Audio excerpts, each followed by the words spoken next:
Trump said that Prime Minister Shinzo Abe is among Trump's best friends in this little club that Trump is now in of world leaders. Shinzo Abe is all of a sudden one of his best friends, right up there with Putin, I guess, although I don't think anyone compares with Putin, who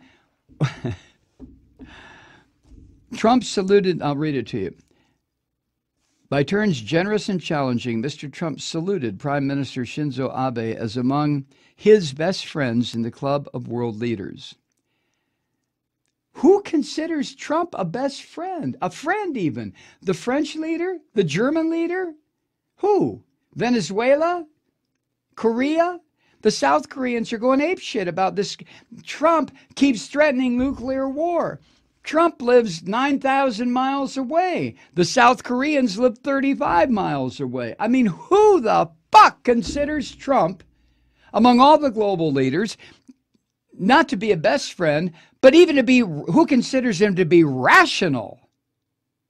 Nobody. And certainly not Shinzo Abe. When Trump said that, Abe probably just thought to himself, this is madness. I have to sit here and listen to this guy, because he does represent the most violent country on earth. That country did drop 2 nuclear bombs on our country. That country could go berserk at any moment. They continue to murder their own civilians at an alarming rate. They're chock-a-block with guns. Something's ringing. Oh, there it is.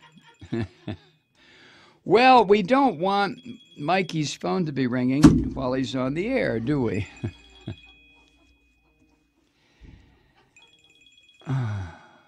Now my watch is ringing. Here. There.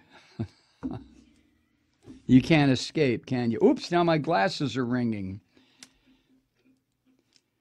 Turn that. Okay. Whoop! Now this soft drink is ringing. Now it's my pen. Who, among all the world leaders, would be willing to admit to their own national press, to the press here, to anybody, that Trump is among their best friends? Who? Nobody. So once again, Trump is talking out of his ass. Oh yeah, Shinzo Abe, how do you say his name? I don't even know. Shinzo Abe is among my best friends in all the world leaders. He's among my best friends. He really, really is. Christ.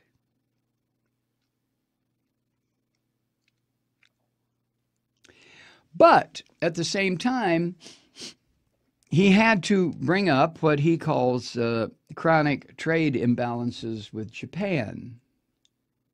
Really? Okay.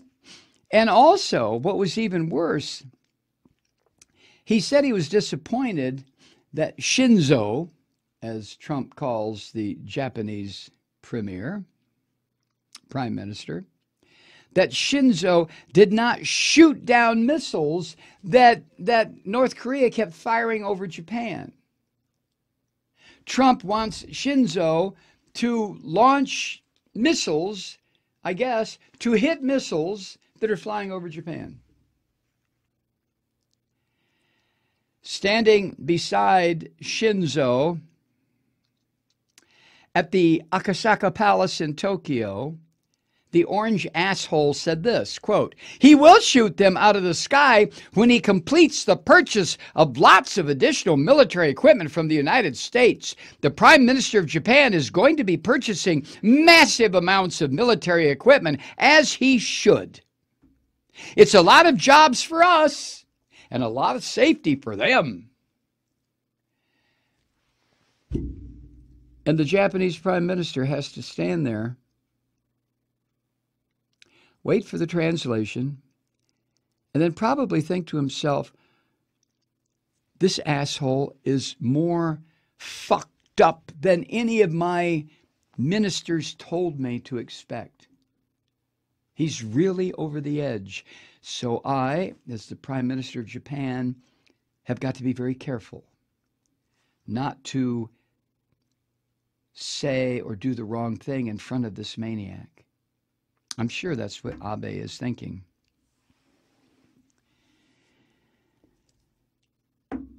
Trump also said, quote, "Some people said that my rhetoric is very strong. But look what's happened with very weak rhetoric over the last 25 years. Look where we are right now. I have strong rhetoric. I strong man."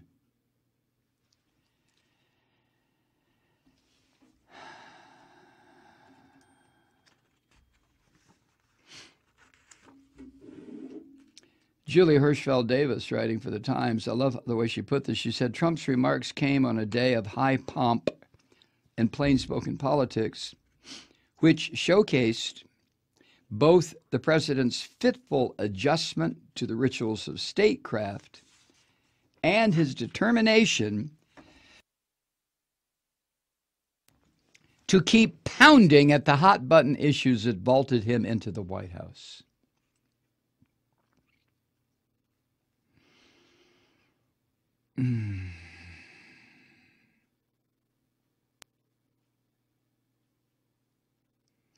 Before midday, Emperor Akihito and Empress Michiko welcomed Mr. Trump and his wife Melania at the Imperial Palace residence. Afterward, the president was formally received by Mr. Abe on a red carpet at Akasaka Palace, a neo-Baroque building that resembles Buckingham Palace. The two men inspected an honor guard, glittering in gold braid, their rifles fixed with bayonets. Earlier, however, Mr. Trump used a breakfast meeting of Japanese and American business executives to deliver a scathing critique of the trade relation between the two countries. Japan, he said, bought virtually no cars from the United States.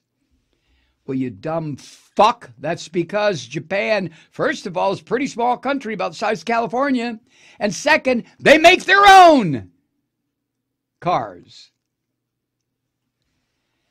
while exporting millions of vehicles into the American market.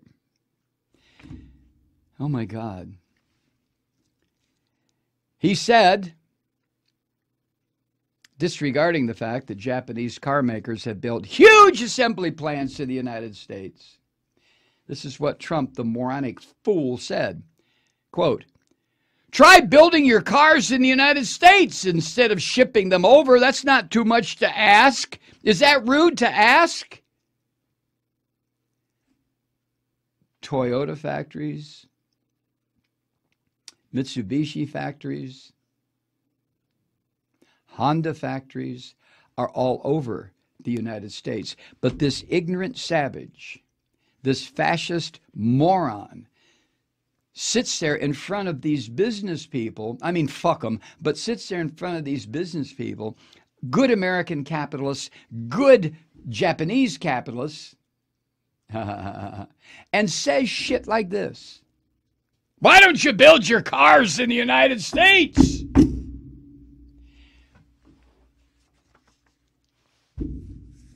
Oh, God. And then Trump told Mr. Abe, the Prime Minister, that the United States was seeking a new kind of trade agreement. Oh, wonderful. Though he praised the Japanese economy, Trump added, quote, "I don't know if it's as good as ours. I think not, okay? And we're going to try to keep it that way, and you'll be second." End quote.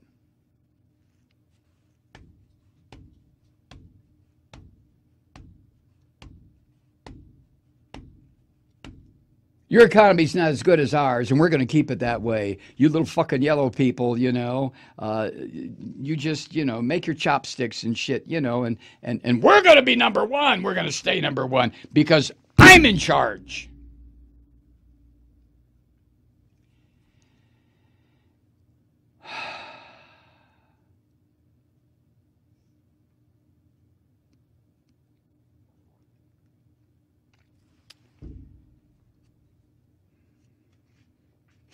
Whether the Times goes on, Michelle, or not Michelle, but what's her name, Julie? Yeah, Julie Hirschfeld.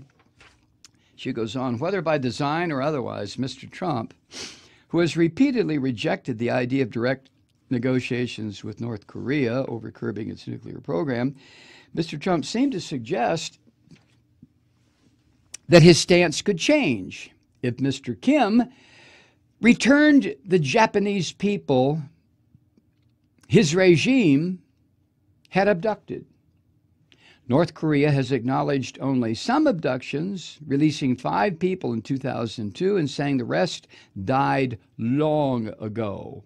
Mr. Trump said, quote, now the spotlight is on, and perhaps we could have some very good luck, and perhaps the regime itself would send them back. I think it would be a tremendous signal if Kim Jong-un would send them back. If he would send them back, that would be the start of something. I think it would be just something very special if he would send them back. End quote.